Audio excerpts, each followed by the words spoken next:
Grief and anger are once again gripping Gaza as Palestinians mourn those killed while seeking desperately needed aid. At Al-Shifa Hospital, families gathered to bid farewell to their loved ones in a scene of immense sorrow and frustration.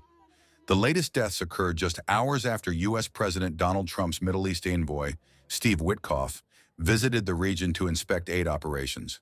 For the people here, the visit did little to ease their pain. One of the victims was 16-year-old Ahmad Foura. His mother, Manal Massoud, spoke to our crew with a heavy heart. She described the tragic circumstances that took her son's life and the inherent dangers faced by civilians every day. He was 16 years old, Ahmad Foura. He was martyred while going to get flour from Netzarim, from the death traps, the traps and snares they set.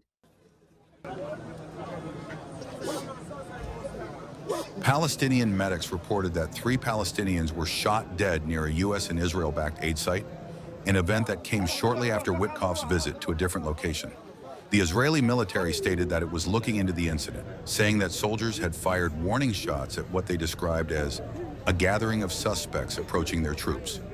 The United Nations, however, reports that more than 1,000 people have been killed trying to receive aid in Gaza since the Gaza Humanitarian Foundation's food distribution system began operating, with most of those shot by Israeli forces near the sites. Standing amidst the grieving families, Manal Massoud directed her anger at the American envoy and President Trump, offering a raw and emotional critique of their efforts. They just went to pose yesterday in front of the American envoy to organize the traffic and organize the aid and hand things to people politely. Let Witkoff come here and see what's happening to our children. Let him come to the hospitals and see the patients thrown on the floor. There are no beds for them to sleep on, no treatment, no plates for bone fractures, not even anesthetic to numb them, nothing at all to give them. Let him come and see the people dying of hunger.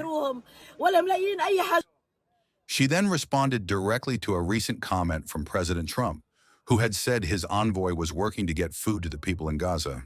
The Israeli military has regularly said that it takes steps to avoid hitting civilians and that its actions are a form of self-defense.